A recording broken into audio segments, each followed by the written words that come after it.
प्रधानमंत्री नरेंद्र मोदी के बिहार दौरे का आज दूसरा दिन है। प्रधानमंत्री नरेंद्र मोदी आज बिहार को बड़ी सौगात देने जा रहे हैं। तो देखिए, प्रधानमंत्री नरेंद्र मोदी के बिहार दौरे का आज दूसरा दिन। आज बिहार को कई बड़ी सौगात प्रधानमंत्री नरेंद्र मोदी की तरफ से मिलने वाली है। 48,520 करोड़ की परियोजनाओं की सौगात।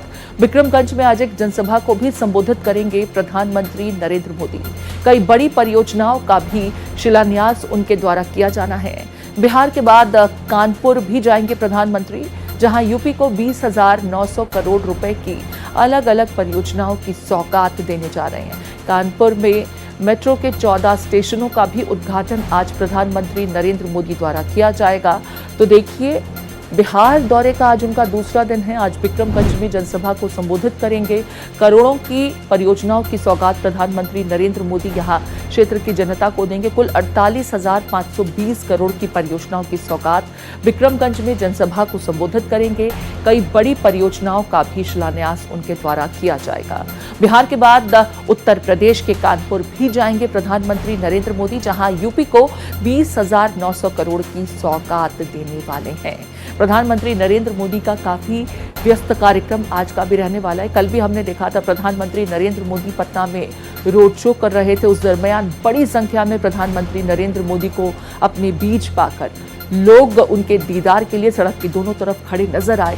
इस दरमियान जबरदस्त भीड़ प्रधानमंत्री नरेंद्र मोदी को देखने के लिए यहां पर उमड़ पड़ी। आज उनके बिहार दौरे का दूसरा दिन है। 48,520 करोड़ की परियोजनाओं की सौगात पीएम मोदी क्षेत्र की जनता को देंगे। वहीं विक्रमगंज में जनसभा को भी संबोधित करेंगे प्रधानमंत्री नरेंद्र मोदी। कई बड़ी परियोजनाओं का शिलान्यास करने का कार्यक्रम आज उनके बिहार दौरे के दूसरे दिन देखने को मिलेगा। वहीं बिहार के बाद कानपुर भी जाएंगे प्रधानमंत्री नरेंद्र मोदी, जहां यूपी को 20,900 करोड़ की सौगात देने वाले हैं। इन यूपी के कानपुर के दौरे के दरमियान सबसे अहम जो रहेगा वो मेट्रो के दूसरे चरण के 14 स्टेशन का उद्घाटन भी शामिल है, जिससे कनेक्टिविटी के लिहाज से कानपुर में काफी मदद मिलेगी। तो 48,520 करोड़ की परियोजनाओं की सौगात बिहार की जनता को। फिर विक्रमगंज में जनसभा को संबोधित करेंगे पीएम मोदी। ये तस्वीरें प्रधानमंत्री नरेंद्र मोदी के बिहार दौरे से जुड़ी हुई। कल पटना में उनके दीदार के लिए बड़ी संख्या में यहां पर लोगों का हुजूम उमड़ पड़ा। आपको बता दें, सड़क की दोनों तरफ प्रधानमंत्री नरेंद्र मोदी को देखने के लिए लोगों का हुजूम नजर आया। लेकिन देखिए, चुनावी राज बिहार है। इस साल के अंत में बिहार में चुनाव होने वाले हैं। करोड़ों की परियोजनाओं की सौगात तो दे रहे हैं, जनसभा को संबोधित करेंगे। अब ऐसे में सवाल ये होता है कि प्रधानमंत्री नरेंद्र मोदी के संबोधन में ऑपरेशन सिंदूर तो डेफिनेटली सुनने को मिलेगा, लेकिन इसके अलावा बिहार के भी कई मुद्दे हैं। डबल इंजन की सरकार के फायदे प्रधानमंत्री नरेंद्र मोदी हमेशा बताते हैं क्षेत्र की जनता को जहां वो जाते हैं। अगर बीजेपी की ही सरकार है या एनडीए की सरकार है तो डबल इंजन की सरकार के फायदे क्षेत्र की जनता को गिनाते बताते हैं।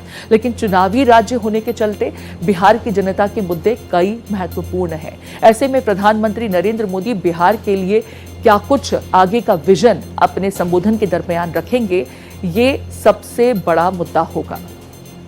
बिहार के बड़े मुद्दे क्या हैं, ये भी हम आपको लगातार बता ही रहे हैं। चुनावी राज्य है और बेरोजगारी जैसा मुद्दा बिहार के समक्ष हमेशा रहता है। आर्थिक सर्वेक्षण 2024-25 के मुताबिक बिहार में औसत बेरोजगारी दर 3% है। शहरी क्षेत्रों में ये दर ग्रामीण क्षेत्रों की तुलना में ज्यादा है। नौकरी और कौशल के बीच तालमेल की यहाँ कमी नजर आती है। तो आर्थिक सर्वेक्षण 2024-25 के मुताबिक 9वीं से 12वीं के बीच 26% छात्रों ने पढ़ाई बीच में ही छोड़ दी। प्राथमिक कक्षाओं में भी ड्रॉप आउट दर ज्यादा है। गुणवत्तापूर्ण शिक्षा की कमी है। उचित बुनियादी ढांचे का यहाँ अभाव है।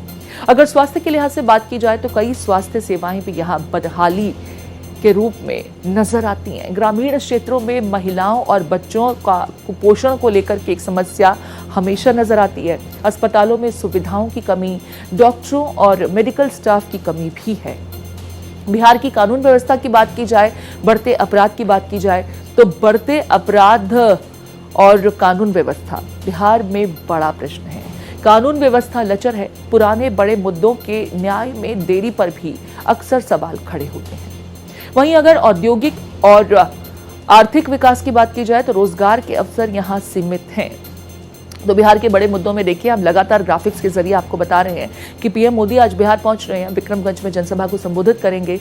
जिन मुद्दों पर वो बात कर सकते हैं या जिन मुद्दों के बारे में जिक्र करेंगे, उसमें रोजगार के अवसर, शिक्षा, स्वास्थ्य, औद्योगिक आर्थिक विकास नहीं है। बिहार में रोजगार के अवसर सीमित हैं। चीनी, सीमेंट, इस्पात, कागज, जूट उद्योग का पतन हुआ है। बुनियादी ढांचे की कमी, कम बिजली उत्पादन की क्षमता का उद्योग पर असर, कृषि और प्राकृतिक आपदाओं के अगर लिहाज से भी बात की जाए तो ये मुख्य व्यवसाय जरूर है, लेकिन कई समस्याओं से ग्रसित है। उत्तर बिहार में बाढ़ एक बड़ी चुनौती है। दक्षिण बिहार में सूखे की समस्या है। राजनीतिक और सामाजिक मुद्दों की बात की जाए तो जातीय समीकरण और जातिगत राजनीति क्षेत्रीय दल और उनके मुद्दों पर प्रभावशाली असर डालती है। सामाजिक न्याय और गरीबी उन्मूलन जैसे मुद्दे काफी गर्म हैं। तो बिहार दौरे पर प्रधानमंत्री नरेंद्र मोदी आज दूसरे दिन भी हैं। बतौर प्रधानमंत्री बिहार की ये उनकी 50वीं यात्रा है। पटना में नए एयरपोर्ट टर्मिनल का उद्घाटन, पीएम की यात्रा विकास की नई लकीर खींचने वाली होगी। राजनीतिक समीकरण से भी पीएम का दौरा बहुत खास है। कई परियोजनाओं का उद्घाटन और शिलान्यास आज पीएम मोदी करेंगे। विक्रमगंज में जनसभा को संबोधित करेंगे। अब सवाल यह भी खड़ा होता है कि विक्रमगंज ही क्यों? शाहाबाद में स्थित है विक्रमगंज, रोहतास जिले का अनुमंडल है विक्रमगंज। शाहाबाद में आते हैं दरअसल 4 जिले। लोकसभा चुनाव 2024 में एनडीए का कमजोर प्रदर्शन था। यहां पर 2020 विधानसभा चुनाव में एनडीए का प्रदर्शन बेहद खराब रहा। शाहाबाद में 20 विधानसभा क्षेत्र आते हैं। पीएम के दौरे से एनडीए को शाहाबाद में संजीवनी की उम्मीद है।